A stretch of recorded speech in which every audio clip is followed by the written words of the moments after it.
Doctors of Reddit, what patient made you go how the duck are you even alive? I was on home call for her in a small town. Got a call from the nurse one night and she was like, M's brought someone in here and they think she might be dead. I was like, well, is she? She was like, I don't know. This was a seasoned RN, by the way.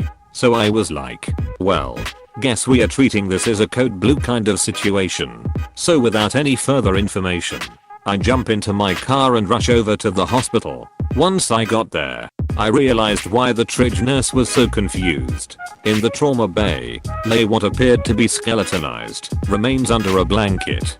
The person felt warm to touch. So I opened their eye, and a yellow, wrinkled, shrunken eyeball stared at me and then suddenly moved. Potassium of 1. For those familiar with lab values, the backstory was extreme self-neglect / depression combined with carriage over neglect. Weighed in at 67 pounds at a height of about 5 feet 5. We actually resuscitated her. Very aggressively. And unbelievably. After about 8 liters of fluid, she started speaking a word or two at a time and recognized her daughter. For those like me who are curious, potassium levels of 3, 6 to 5. 2 is normal. Anything less than 2, 5 is life-threatening. Seems like a relatively wide range for normal, but it doesn't take much to get into deadly territory. That's kind of scary. I'm going to go eat a banana.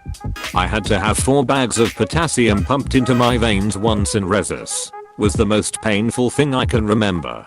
They tied my hands down to stop me pulling the 4th tubes out. They also kept trying to get me to drink it. It's gross. Patient here. When I was 2 I was being treated for asthma due to wheezing, labored breathing, etc. One night it got exceptionally bad, so my mom took me to the ER. They put me face down to do a cord scan. This was 1990, and when they were done, they turned me back over, and I was blue. Had stopped breathing. Court revealed a volleyball-size mass in my chest. Emergency surgery revealed the mass was what would have been my twin. It kept growing inside my rib cage and finally had nowhere to go in my toddler body, so it cut off my airway. It had fingernails, hair, appendages. Everything but major organs. Made a full recovery. Healthy 31-year-old now. Zero asthma. Only remnant of that night is a scar that goes from the center of my chest to the center of my back. What the duck?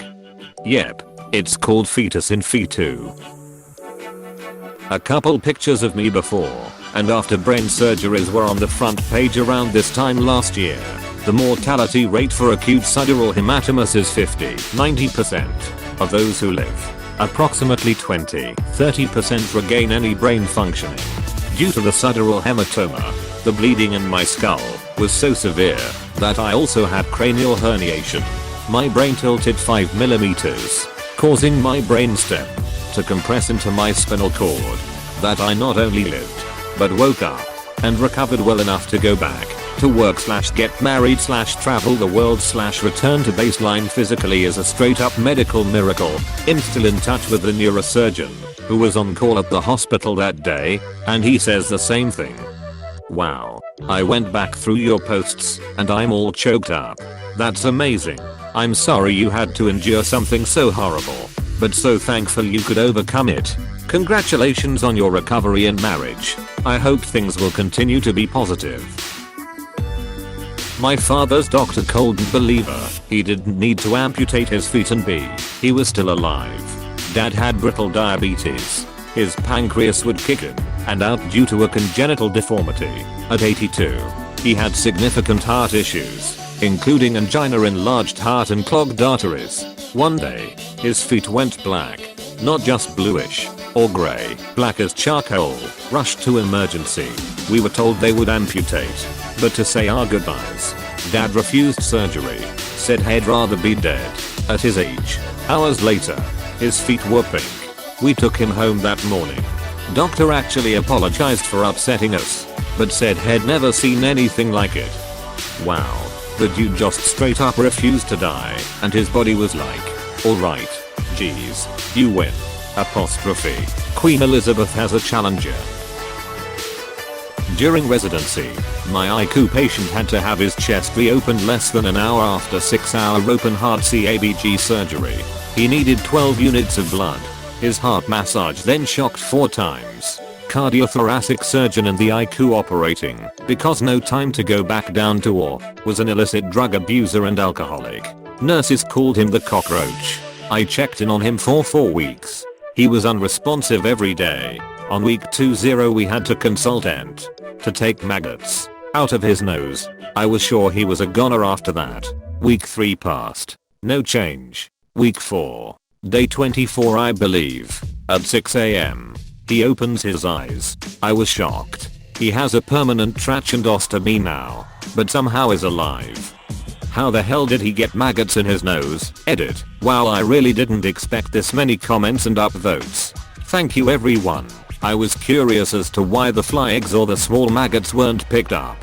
Surely a nurse cleaning his face at least daily would have noticed them. Unless some poor fly literally crawled all the way up there, or noticed some small ones at some point, cause they start out small. Not that poster. But it assumed drug abuse. I shadowed an SLP and an IQ one day, and we had to do a cognition eval on someone who had overdosed on what is chart called a variety of drugs. I forget exactly how I found this out. I think he was alert and told us, but had done so much cocaine that he didn't really have a soft palate anymore. It had just dissolved away or something. I'm really not acquainted enough with drugs to say for sure. Edit. Remembered it wasn't a cog eval. He had been intubated, and we were doing a speech/swallowing screen.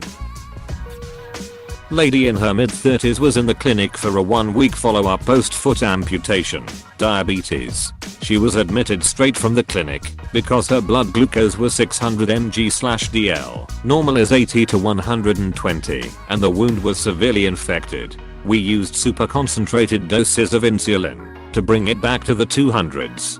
She was on strict diet restrictions and we couldn't figure out how it wouldn't drop any lower than 250. Turns out her kids, teens, had been sneaking giant 64-ounce sodas and candy bars into the hospital. Literally 1 week after we chopped her foot off because of uncontrolled diabetes. Not exactly a case of how the duck did you survive that trauma/disease, but how the duck do you even function on your own. I know a guy who keeps telling me that he never takes insulin and drinks 40 ounces of dew a day and his diabetes hasn't caused him any problems yet. Same guy also had his foot amputated a few inches above the ankle a year ago. I don't understand. Does he think the amputation was for frostbite? I work in trauma and once had a guy fall off a roof. He said he remembered hitting the bars on the scaffolding on the way down. We originally thought he'd fractured his femur, but nope, just a small hematoma. He was in bed next to a man who had broken his ribs and had a small C-spine fracture when he fell forward picking up his keys. A friend of mine had to get his entire leg amputated because he slipped off the bottom step of a ladder and bent his knee backwards. It apparently pinched some type of main blood vessel as his entire leg eventually got necrosis. When they had him in the hospital, they tried to helicopter him to some other hospital, but there were high winds. So they had him sitting there with the necrosis spreading over a stupid 1-foot slip. Edit. To basically answer everyone's question, it just happened 3 weeks ago. I visit him, and we both kinda look where his leg used to be and just think, what the duck? He is taking it pretty well, but we kinda nervous laugh at how bizarre it was. I was right next to him, and his knee didn't even bend back that far. No broken bone or anything. But he was in pain, so I forced him to the hospital when all he wanted to do was ice it. It's crazy how strong but delicate the body is at the same time. He's a physical therapist and was always in top health. He was the exact weight he should have been.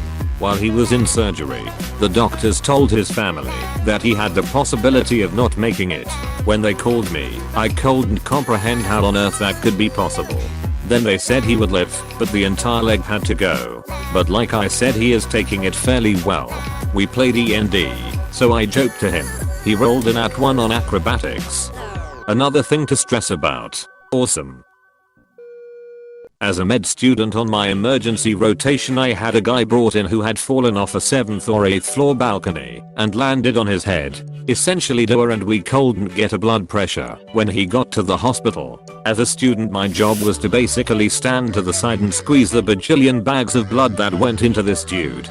His cervical spine was essentially dust on the initial cord scan we got. I figured he probably wouldn't have made it, but about a month later I'm now on my IQ rotation and I see this guy awake and conscious. Pretty crazy. Any update on his condition? Crazy. When I saw him, we were basically seeing how much function he would get back, but he was going to be in the IQ for a long time. From what I can remember, he couldn't really move either leg, but he actually had some movement in his arms/hands, so they weren't sure how much he was going to get back by the time he left the hospital. I had a patient who was literally cut in half at the pelvis after a car hit him and pinned him to a telephone pole. Paramedics carried his legs in separately.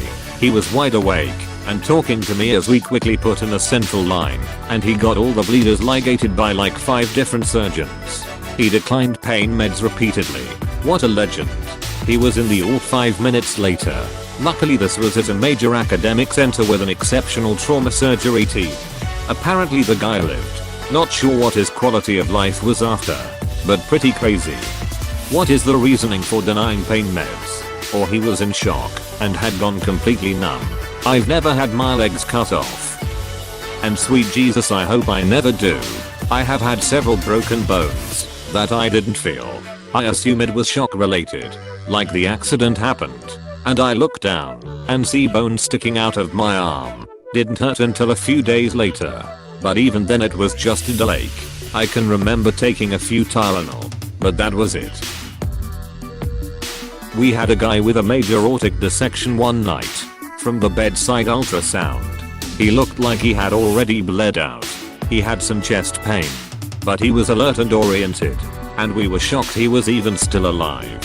He absolutely shouldn't have been with how much blood we saw and the size of the dissection. We called the surgeon in, who was really blunt, and explained to the guy he was probably going to die in surgery. He was a young guy, like late 40s. He was on a business trip, and it was completely unexpected.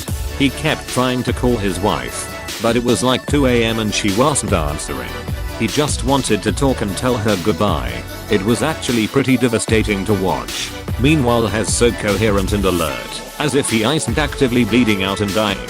Most patients we would get in the same situation wouldn't be conscious, or would already be dead. They swooped him off to surgery before he could contact his wife, and the dude lived. Remembering that story got me through a lot of tough years in the because I think it just reminded me that hope and good outcomes are still out there. My favorite bit about this story is you called someone in their late 40s a young guy. As feel good as this story is, you've just made a bunch of other random people very happy. When I turned 30, my little brother told me don't worry about it. If your life was a Wikipedia article, you'd still be in the early life section. That actually helped a lot. Hey, thanks for watching, and don't forget to subscribe.